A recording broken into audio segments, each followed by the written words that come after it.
All right, on this screencast, I'm going to talk about Kirchoff's rules. They help us to analyze a circuit. They help us to figure out how much current is running through each element in a circuit. When I use that word element, all that means is it's a resistive device of some sort. So it could be a resistor, like you've got a little tiny resistor. All it does is it's a constriction in the system, so it might not do anything but heat up. Like I would show you a resistor in the classroom. It's just a tiny little cylindrical device that acts as a constriction to the current flowing through it. Or it could be an actual useful device, like a toaster that heats up and toasts bread. Could be your TV. It could be a computer. Anything that uses electricity in your house is a resistive element. So it's important to be able to understand how much current goes through each element in a circuit so that you can design houses safely, electrical systems in houses safely, and size the wire inside the wall appropriately depending on what it's got to do. For instance, the wires that go to your oven that take up a lot of, the electric dryers are the same way, but your oven uses a tremendous amount of electricity and takes a lot of current to run an oven, and that's a thicker wire than what's going to go to a normal household switch that just lights up lights or something like that. Okay, so we're going to learn about two Kirchoff's rules. The first of the two rules is the loop rule. And the loop rule basically asks us to trace the change in electric potential as we move with the charge around the circuit. We're going to pretend that the positive charge is the one that carries the charge. So we would go in the circuit on the top of this page, we would go in a counterclockwise direction from the positive terminal of the battery through the resistor to the negative terminal. And as we do that, as we go from A to B on the graph below, you see this is just like you did in your lab that you did while we were in class, or I think maybe I did it. You go from A to B, you gain potential up to the EMF of the battery. So if it's a 1.5 volt battery, if the E is 1.5, then this would be 1.5 volts down here. You don't lose anything if the wire is an ideal wire across B to C. That's from here to here on the wire. That's like a frictionless surface in mechanics. It's like a wire that doesn't have any resistance, and usually we pretend that that is a perfect wire. And then through the resistor, whatever it is, you lose all of your potential difference, and you're back to zero potential when you go from D to A. So the loop rule says the changes in potential across each step along the trip have to add to zero. When you add them all up, they add to zero. So we're going to try to apply that to an actual situation here. So we're going to use the loop rule, which basically says the sum of all the delta V's, I should have a delta there, equals 0 around the loop. So this is the sum of, right here, that sigma of the delta V's should add to 0. All right, so I'm going to go around the loop. I'm going to choose to go in the direction that they're showing here. I'm going to start here, and I'm going to go around this way. I'll start at point A, and I'll go across the battery and go positive 10 volts. So let me shrink this down a little bit, so I have some space here on the bottom to do my work. All right, so I'm going to go start at delta V from A to B equals positive 10 volts because I'm going across, from A to this point right here is positive 10. It's not really A to B. I'll call this A prime.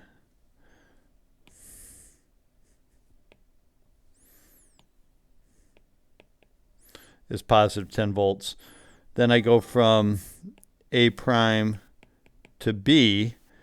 I'm going, I don't know what the current is. I'll call the current I, but I'm going across the resistor. I'm going to lose potential. And I know it's equal to I times R. And I know the R is 20 ohms. So I'm going to call it I times 20 negative. I have to make that negative because I'm losing potential. I'm dissipating energy when I go in the direction of the current across that resistor. Now I'm going to go from B, I'll call it, to B prime right here. That's going to be a negative 4 volts because I'm going from the positive side of the battery to the negative side. So I'm going to lose 4 volts there. And then I'm going to lose from B prime to C and C to D. Delta V B prime to C is negative I times 60. And delta V C to D is negative I times 40. So it's the same current. All of these resistors are in series. If you remember, in series, all elements have the same current. So it's the same I. Whatever the value of I is, it's the same for all of them. It's like a flow rate of a pipe. You got to have the same flow rate through all of those devices. So if I sum all those together, remember the sum of these should add up to 0. So let me try to shrink this down. And I'm going to add these up. So now I'm going to add them up. And I'm going to say delta V around the loop is 10 minus 20I minus 4 minus 60I minus 40I equals 0. It's got to add up to 0. So I basically say 10 minus 4 is 6, and then negative 20I, negative 60I, negative 40I. Those are all like terms, so I can add them up. I is the same variable, so it's negative 120I adds up to 0. So I have 6 equals 120I when I move the 120 to the other side. When I move it over here, I divide 6 by 120, and I'm going to get an answer in milliamps. I think 0.005 amps, or 0.05 amps, looks like. I think I threw too many zeros in there.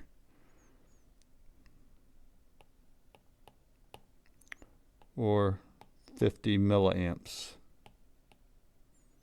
would be the current in that circuit. So the loop rule helps us to figure that out because I know the total voltage has to add to 0 across that. And one of these batteries that I just circled is pointed in the opposite direction as the other one, which can be confusing. So you don't know which way the current is flowing, but we made the assumption it was going to the right. So we called all of the potential drops in the direction of the current negative across the resistors. If you were incorrect and the current was actually flowing clockwise or counterclockwise in this case, if the current was flowing counterclockwise, your answer would have been negative. And then you would know that you made a bad assumption on which way the current is flowing. And so you would just flip that around and use the same number. Okay. So here's just a tip about Kirchoff's rules.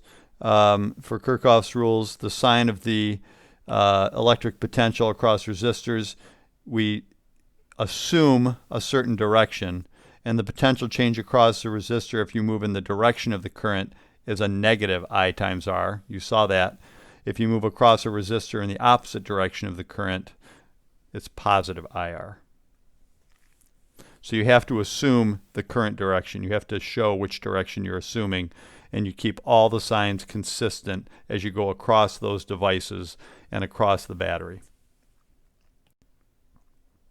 So that's how you would sum up the loop rule.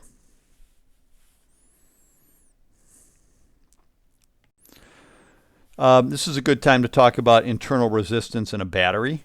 So batteries aren't perfect. They actually have a little tiny resistance inside them.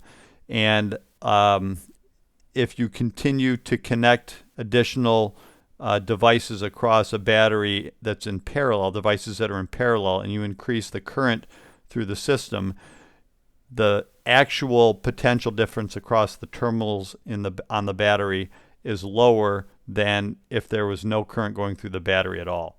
It's due to the internal resistance of the battery. And that's why batteries feel warm after they start working. Here's what that means. So make it a little more sense. So if you just took a battery like this one here in the upper left, an A, and you took a voltmeter and you measured the potential across a 9-volt battery, one of those little transistor batteries, it would measure 9 volts with no current across it. As soon as you connect it to a light bulb, so let's pretend you have a 5-ohm light bulb, and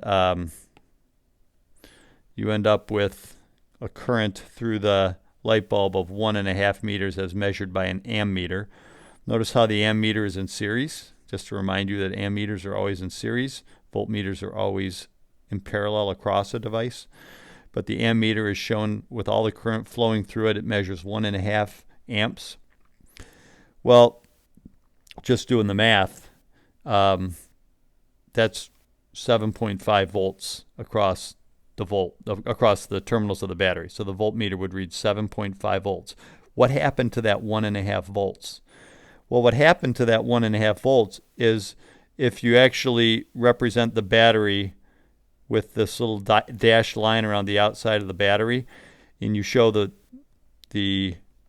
battery's terminals here, but the battery also has this tiny resistance inside, not as big as the light bulb. It's got a tiny resistance that dissipates the potential difference across these 2 points from here to here. So the voltmeter is going to read less than the 9 volts by an amount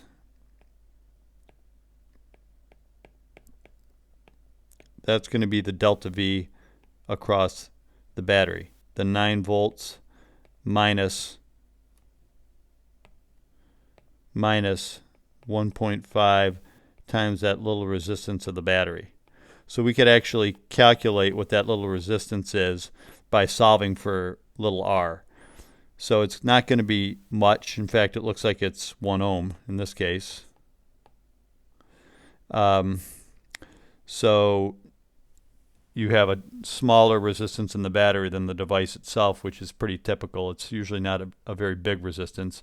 But the larger the current going through the circuit, as you increase the current in the circuit, the little internal resistance of the battery stays the same. The delta V across the terminals in the battery is going to get smaller and smaller and smaller the more current goes through the circuit, because you're dissipating more energy inside that battery, and the battery gets warmer. All right, let's talk about, one more slide here on internal resistance of the battery. I'll let you just look this over. This is an important point here on the bottom. I'll just point this out. We typically assume the resistance of connecting wires are 0, even though they have a small resistance. We typically call them 0 because they're very small compared to the resistance of the devices or the elements in the circuit. So we assume they're 0, and we assume that all points inside that wire have the same potential. Here's the potential across the battery terminals. The second of the 2 rules is a little simpler. It's the junction rule. The junction rule is, by the way, before I move on to the junction rule, I should note that the loop rule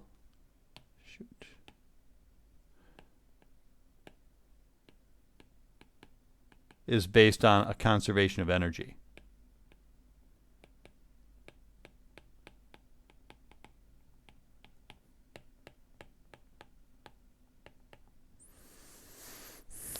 The junction rule is based on conservation of charge. That was your reading quiz today.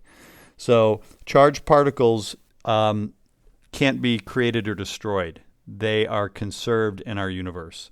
So we can transfer them, as we showed in static electricity. By rubbing, you can move charged particles from one surface to another. Or if it's a conductive, you touch 2 conductors together, they can flow from one to the other freely. But you're just transferring them. You're not creating or destroying them. So charge is conserved.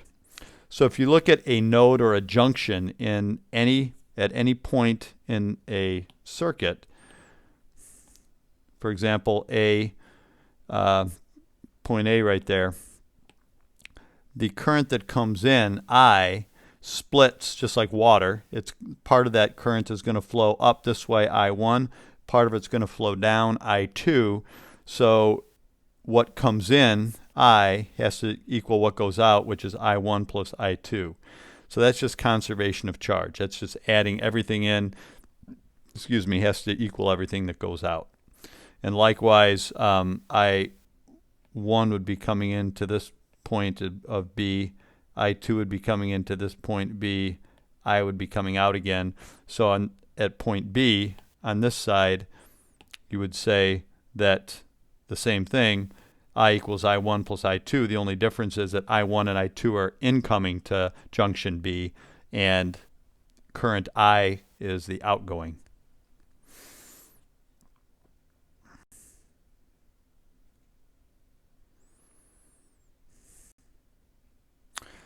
So the junction rule can be summed up this way. The charge coming in, the current in, equals the current out. The total rate at which electric charge enters a junction equals the total rate at which electric charge leaves the junction. Pretty straightforward. And the last thing in this screencast just talks about this idea of a short circuit. You've probably heard this term short circuiting before. And it's when you touch the positive terminal to the battery of the battery to the negative terminal. This shows a little internal resistance of the battery, which is realistic. Most batteries have an internal resistance. But if you don't put any kind of resistor in here, there's no constriction at all. It's just a wire that has very, very small resistance. In fact, this says the wire's resistance is approximately 0. You get a very large current. It's not infinite because, delta V equals I times R. This is small for the internal resistance of a battery. So this is going to be very large. So you have a lot of current. The wire and the battery become very hot because the current's large, and you'll probably do damage to the battery. You'll run the battery down very quickly, or it will start to, with big batteries, you can see a spark or an explosion. So you don't ever want to touch the two terminals of the battery together. Your car battery, the 12-volt battery under the hood of your car, when you go to jump it, you've probably been told don't touch the two ends of the jump cables together after you've touched them to your battery, because those are at the same potential difference as the battery itself once you connect them to the battery. So when you touch them together, you're shorting the terminals of your car battery, and you'll definitely see a spark, and you could do some damage to your car battery. So don't do that. Okay, that's it for this screencast. I hope it's helpful. I will see you on Thursday, and we will talk about some quantitative analysis of circuits. Have a good day, guys.